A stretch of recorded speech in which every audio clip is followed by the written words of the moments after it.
Hey guys, it's Carter. Welcome back to the channel. Hope you guys are all having a fantastic day today. Now, in today's video, we are going to be talking about by far the best trading routine that I do every single Sunday to ensure I go into the week with some sort of game plan, approach, mindset.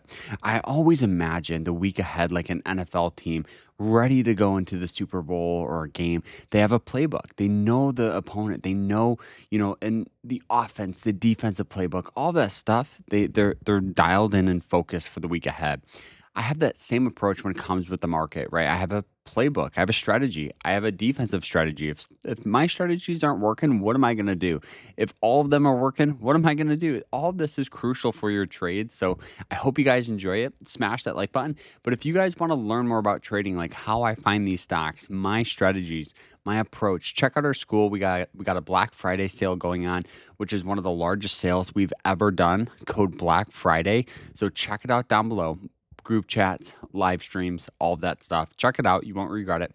And let's dive into this. So the first thing that I really do here is I always look at positions I'm holding, right? It makes sense because I already have money involved with these. So looking at Amazon here, actually, I really like Amazon for a long-term, nice little swing trade here. But our average cost was on a breakout at 186.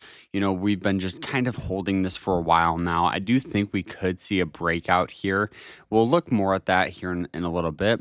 But Amazon is one we're holding. We got Microsoft, which honestly, Microsoft, our average cost is about $390. So we're still up handsomely given the sell-off. I'm not too worried about it. A lot of these plays are more long-term plays, and I really have no major incentive to sell them. Like SPY here, we got VU, we got Berkshire Hathaway. Now, the reason why we got both VU and SPY is because our average costs are different for both. So with VU, we got in the breakout down here near and around like the 508 area. But with SPY, we took a trade near and around the sell-off back in here. So it's about a break-even trade, 652 average cost. Now it's up a little, right? We did sell a good amount on the breakdowns, at the 670 range, so we only hold about 20% that we normally would with SPY, but no big deal. NVIDIA, really low average cost rate here at 122. Great trade. We're just holding this for a while. I do think if it does squeeze up to, over like that $200 mark, we'll probably thin out some of our shares here. We got MAGs, we got Meta. We got a lot of other ones that are very similar, like Google, a lot of these other ones here. So the next thing I always want to do here is go to the opportunities list because it is crucial for your trade. So we'll start off here with MasterCard. For some reason, this is not loading. I don't understand what's going on.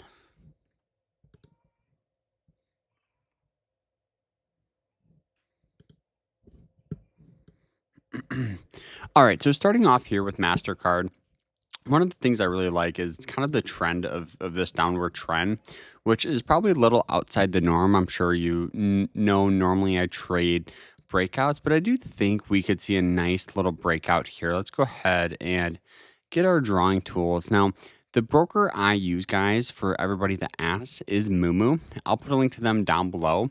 So I'm going to throw an alert above this breakout here. I do think we could see something that kind of represents a breakout, right? We saw something similar down in here where it kind of was just riding this downward trend, broke out, and then rallied its way up. It's a little bit different, but I still think looking back, if we can get this push up higher, it could represent a really good breakout. RSI is not too bad, right? So all of the metrics are in our favor, which is really, really good thing to see. Looking at some, lower time frame here, we can really see that push would be above some nice resistance for that breakout. Looking at JP Morgan Chase, I really like this one here for swing trade. This one here hit that 90-day EMA line, so that blue line. Hit it here, got a good move. We've seen recent tendencies of it hitting it in the past, as you guys can see, right? Several times. We've traded this one several times as well. So we could see a nice little move really from like the 300 mark to like 322. which would be a really, really good trade. So looking at that here, I do think we're going to just throw an alert probably above the consolidation of these highs here. So that would be at about 304. We'll throw an alert there. We got TSM, which sold off a little bit here from 311 to about 275. The trend on this is kind of a little different. So let's go to a lower time frame here so we can kind of see. So the breakout for this one here, let's zoom like this. The breakout for this would be above this white trend line here. So we'll just throw it above here and we'll see what happens. TSM, I've always had a hard time trading this one. I've traded this in the past for moving average lines because it does love using them as support, but we'll see what happens. We've seen a bunch of tendencies of it using support, so definitely want to leave on watch for sure. Amazon's hitting that 200-day moving average line. I do think just averaging in here would represent a good opportunity.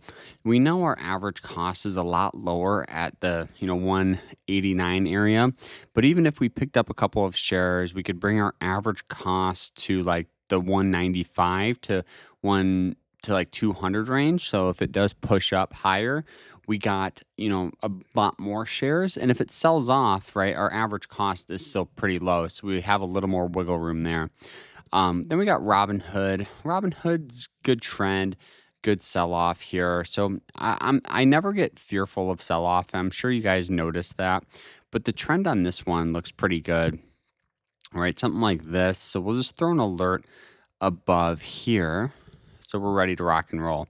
Same thing with Palantir. Palantir, we'll just throw it above the 200-day moving average line. One of the reasons I like this one here, good sell-off. We got this nice wick of buying pressure there. So we'll see. We saw something similar right in here where it followed up by good buying pressure. SO, we'll delete it. I was hoping to use it as some, 200-day moving average line support. Really didn't pan out the way we wanted, so let's just delete it. Same with this one, ANET, and then the last one here is Uber. Steep sell-off, bad earnings. We got a wick there, so we'll see what happens though with this one. I want to leave this on watch and go to that lower time frame and see if we can get a push up.